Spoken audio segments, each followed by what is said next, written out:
billahi min shururi anfusina wa min sayyiati a'malina. May yahdihillahu fala mudilla lahu wa may yudlil fala hadiya lahu. Asyhadu an la ilaha illallah wahdahu la syarika lahu wa asyhadu anna Muhammadan abduhu wa rasuluh. La nabiyya wa rasulullah ba'da.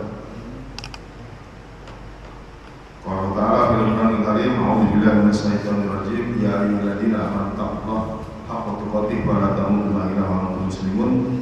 Alhamdulillah, segala puji bagi Allah. Pagi ini kita masih diberikan usia sehingga bisa menjalankan sholat subuh berjamaah. Semalam juga kita sudah menjalankan sholat isya berjamaah. Rasulullah bersabda bahwa jika kita menjalankan sholat isya berjamaah dan sholat subuh berjamaah, maka diibaratkan kita sholat sepanjang malam. Alhamdulillah. Mudah-mudahan apa yang kita lakukan, apa yang bisa kita kerjakan sekarang lagi bisa istiqomah sehingga nanti jangan sampai kita seperti orang yang diibaratkan menjadi seburuk-buruknya kaum yang mengenal Allah hanya ketika di bulan Ramadan. Hadis riwayat Imam Ahmad. Mudah-mudahan Allah berikan kepada kita istiqomahan ini sehingga nanti kita menghadap ilahi Rabbil. Salawat dan salam semoga tetap tercurah kepada Nabi kita Muhammad sallallahu alaihi wasallam, juga para keluarganya, para sahabatnya, dan orang tetap setelah menjalankan sunnahnya.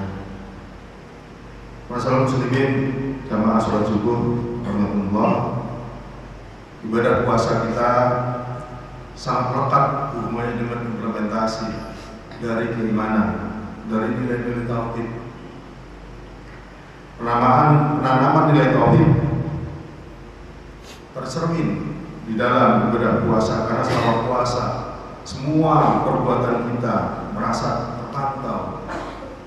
Ketika puasa kita tidak pernah terbesit hati kita untuk berbuat curang, untuk berbuat zalim, menipu, berbohong, karena kita merasa terpantau. Kalau hal ini sudah terjadi, berarti sudah mulai tertanam dalam hati kita keimanan, ketauhidan. Padahal kalau kita mau sembunyi-sembunyi, kita mau diam-diam, seteguk air bisa kita minum sambil kita berwudu. Padahal ketika kita mau makan, kita bersembunyi bahkan di tempat kamar kita ataupun di kamar kecil. Tidak ada yang tahu. Tapi kenapa tidak kita lakukan? Kalau ini sudah berada dalam diri kita bisa takut diawasi bahwa kita sedang berpuasa, berarti alhamdulillah kita sudah punya nilai-nilai tauhid, punya nilai keimanan dalam diri kita. Mari kita jaga nilai tersebut, jangan sampai lepas dari diri kita, sehingga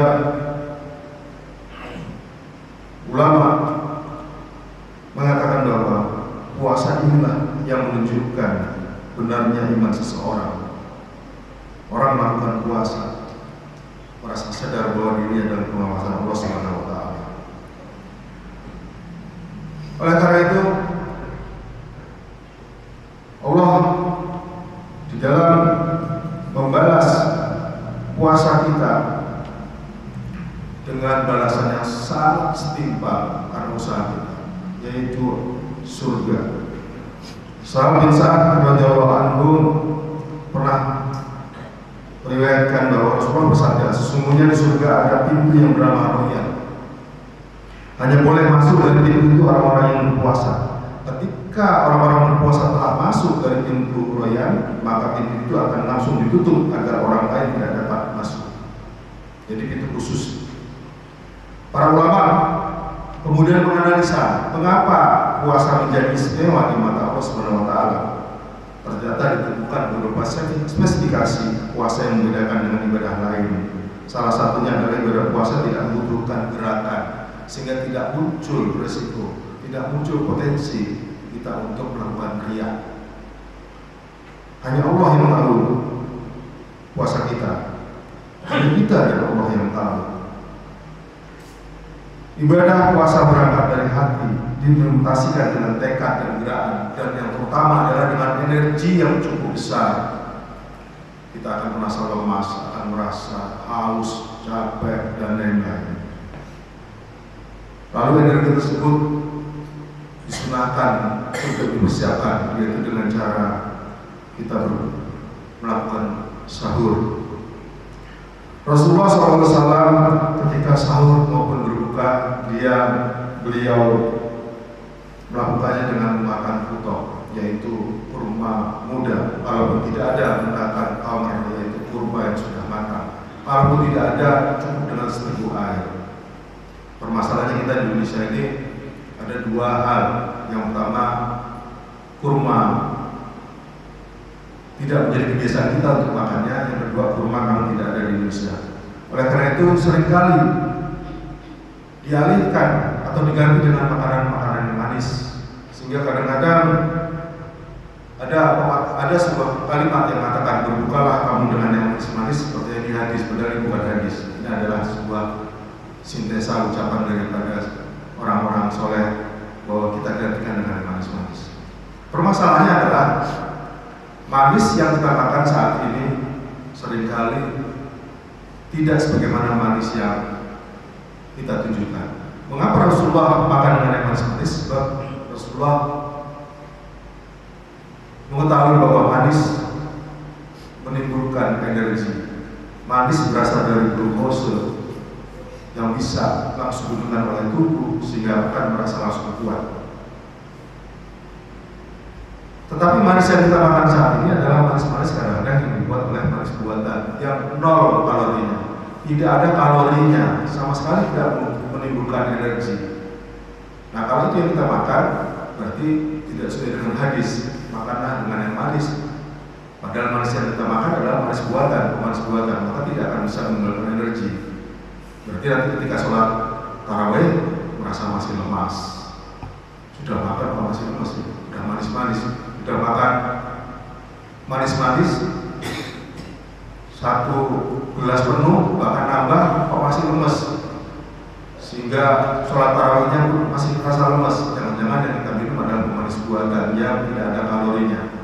Oleh karena itu disunahkan makan kurma ataupun manis-manis yang betul-betul pemanis alami sehingga energi kita dapatkan. Jamaah rahimahumullah, kita ketahui juga bahwa ketika sahur itu pun disunahkan untuk memakan buah kurma ataupun yang manis-manis sehingga kita mendapatkan energi yang cukup untuk menjalankan ibadah puasa, karena yang puasa yang kita lakukan adalah puasa yang cukup berat, membutuhkan energi, tetapi kita yakin bahwa kita bisa menjalankannya sebab kita adalah orang-orang yang punya kadar keimanan dalam hati masing-masing. Mudah-mudahan istiqomahan ini menjadikan kita menjadi orang-orang yang selepas Ramadan nanti menjadi orang yang istiqomah sholat berjamaahnya di masjid seperti ini, penuh masjidnya, istiqomah di dalam membaca Al-Quran sehari 1 lembar, 2 lembar, bila mana perlu menjadi kebiasaan 1 hari 1 juz hingga 30 hari khatam Al-Quran. Beberapa ulama mengatakan bahwa apakah kita disayangi oleh Allah atau tidak. Coba kita lihat apakah diri kita hari ini sudah baca Quran. Kalau kita sudah baca Quran, berarti kita disayangi oleh Allah Subhanahu wa taala. Kita ditegur disayangi oleh Allah Subhanahu wa taala. Karena itulah interaksi kita, komunikasi kita dengan Allah Subhanahu wa taala. Mari kita ikuti sunnah Nabi dengan makan kurma. Juga kurma di samping ada manis, juga ada serat yang akan membuat kita cukup menjadi kenyang. Mari kita tingkatkan kualitas puasa kita yang sudah hampir separuh perjalanan ini, bulan ini, dengan memperhatikan masalah syariat yang sedetil-detilnya, sehingga kita menjadi termasuk orang-orang yang tidak merugi ketika Ramadan telah berlalu. Mungkin yang sedikit ini bisa kita menjadi perhatian, sehingga sekali lagi Ramadan kita akan menjadi lebih baik daripada Ramadan tahun lalu. Kita tutup dengan doa Rabbul Majlis. Subhanallah wa bihamdihi. bihamdika asyhadu an la ilaha illa anta astaghfiruka wa atubu ilaik. Assalamualaikum warahmatullahi wabarakatuh.